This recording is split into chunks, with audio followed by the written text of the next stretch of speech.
They love something so much they wouldn't give it up for free pizza for the rest of their life. I'm telling you. Just good morning, everyone. Welcome to worship once again. Welcome to those joining us via live stream. It's good to be together as the body of Christ. This is one of those stories that I remember all the way back to when I was a little kid.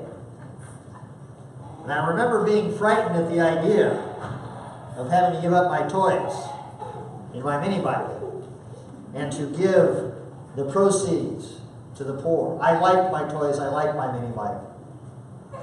And as I got older and I started to have an actual income and I had better toys and a truck, I didn't want to give up my better toys and my truck either. There was no way I wanted to sell all that I owned and give the money to the poor. That whole sell it and give it to the poor idea was a little frightening. How is it that you think about that idea? What is it that you think about when you're confronted with the idea of selling all that you own and giving the money to the poor? Now, as a preacher, this is one of my favorite readings to preach on. I love this story. I love to preach on this story. I love to tell this story. I love to wrestle with this story. It is one of my favorite stories in the Bible. It speaks truth in big ways that reaches out and grabs us and will not be ignored. And at the same time, this reading, this text, this story is wildly misunderstood. And I have the opportunity to share with you truth that grabs you and will not let you go in ways you may not have heard before. I thoroughly enjoy the opportunity to work with a reading that has been wildly misunderstood over the years. It's not the only common misconception in our biblical text, but it's certainly one of the more common. And I love the truth of this, mostly. Part of it is scary. And I really love working with misinterpretations. Here's the thing. It's really easy to take this story and condense it down to what I have said multiple times, and I said it multiple times for a reason. Sell everything you own and give the money to the poor. It's really easy to condense all that down. And if we take that literally, it has its problems. When we treat the Bible, all of it, literally, outside of context, we run into some challenges. Some things in the Bible do indeed mean exactly what they say. No more, no less. It's what it says. But other things are more nuanced. Other things have more of a, well, what all is going on here for me to understand what is really meant? Take the sell everything you own part. You can take that literally. But in terms of economics, that sell everything you own, if everybody sold everything they own, well, A, who's buying? B, it's a tough economic situation to find ourselves in. I mean, in a greater sense. The economics of that idea don't work very well. And in this case, it makes no sense to take this, sell everything you own and give the money to the poor literally at face value when you take into consideration the rest of the story that Jesus is talking about. And it's one of my favorite examples. It's one of my favorite illustrations. Easier for a camel to go through the eye of a needle. Now, how hard do we have to work to take that literally? I've seen camels. I'd be impressed to see what it looks like, this needle that a camel can fit through. So, from a consistency standpoint, it doesn't make a lot of sense to take part of it literally and part of it not. And Jesus is using some literary techniques here that are kind of fun. And not that I'm Jesus, but I use the same techniques conversationally. One of my favorite words is bazillion. There's a lot of things in my life that are a bazillion something. There is nothing in my life that is literally a bazillion anything. It's just a fun word, bazillion. And it gets people's attention when we talk that way. It's literary exaggeration, and Jesus is known for this. He does this a lot. It's a technique he used to grab people's attention. We remember those things that grab our attention. We remember those illustrations. And much like Today's sermon title, Let It Go. We remember that for a couple of reasons.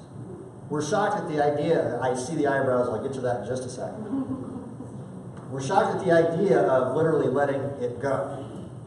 Literally letting all of our stuff go. We're shocked at that idea.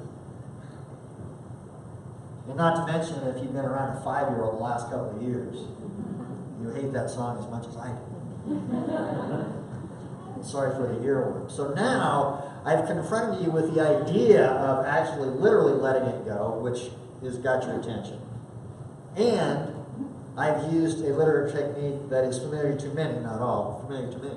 You will not forget this. And that song is embedded in your head the rest of the service and part of the afternoon. See how that works? That's what Jesus is up to. He is grabbing our attention and speaking profound truth at the same time. Again, a truth that grabs us and will not let go. And now that Jesus has our undivided attention, Jesus has grabbed our imagination, confronting us with the idea of selling our stuff, giving the money to the poor. What does it mean? And again, it can seem fairly straightforward. You want to get to heaven? Sell all your stuff. Give the money to the poor. But as our creative expression skit earlier masterfully portrays, you can't do anything to get yourself into heaven. We are saved by grace through our faith. And there ain't nothing that's going to change that. You can sell everything you want. It's not going to change you going to heaven or not. It doesn't work like that. There's nothing that we can do to increase our chances of getting into heaven. It is God's gracious gift to each and every one of us.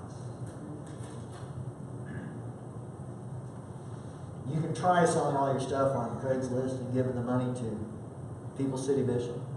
And that may be a great thing to do, but it's not going to change you being saved by grace. Well, if this cornerstone of Lutheran theology isn't about literally selling our stuff, what is it about? I think it points us to the idea that stuff is dangerous. Our love of stuff can derail our life. Our love of stuff can derail our faith. More money, more things, more stature. We have a desire for more. How does that desire work out for us? Well, think of it this way. Have you ever had a desire to not get stuck behind a camera so that you pulled out in front of said camper when you perhaps should not have? A desire that has overcome common sense. And you pull out in front of someone towing a camper because you hate getting stuck behind a camper, and who doesn't hate that? Particularly a camper that's being towed by a vehicle that's too small. We don't like getting stuck behind a camper. We just don't. But the important thing to remember here is that 12,000 pounds of camper takes a lot more stopping distance than a vehicle without. And if you've ever driven a camper, you know they don't maneuver at all. You may want to satisfy that desire to not get stuck behind a camper. But in so doing, that breakdown of common sense may be writing a check larger than what the laws of physics will allow you to cash. And that turns into an outcome that nobody cares much for. And putting it into the context of our stuff, our desire for our stuff. If your house was burning, what would you save first? What would you save first? It's kind of a trick question, because there's an implication that it's a thing. Most of us would go with people first. But if a thing is the first thing that came to your mind, that's what Jesus is talking about. Our desire for our stuff. Our stuff having an inordinate importance in our lives is problematic. And that's the truth that Jesus is speaking, that is reaching out, grabbing us, and will not let go. Our desire for more stuff is a problem. It lines up our heart, as we talked about last week, where our treasure is, that's where we find our heart. If our heart is desiring stuff and more stuff, our heart has gotten in the way of our life. And certainly our heart has gotten in the way of our faith. Our stuff has gotten in the way of our life. Our stuff has gotten in the way of our faith. And when that happens, it doesn't go well for us. It gets us out of alignment with what God's desire. Our perspective on life, our perspective on faith gets derailed and runs off the tracks. The bottom line to all this, keep first things first. Meaning keep our relationship with God first and foremost. And put our relationship with our family and friends above our relationship with our things. We're created to have that relationship with God. And if God isn't first and foremost in our life, then things just don't go well. And if things aren't going well with God, if our relationship with God isn't first and foremost, then we're just better off to let it go. We need God a lot more than we need stuff.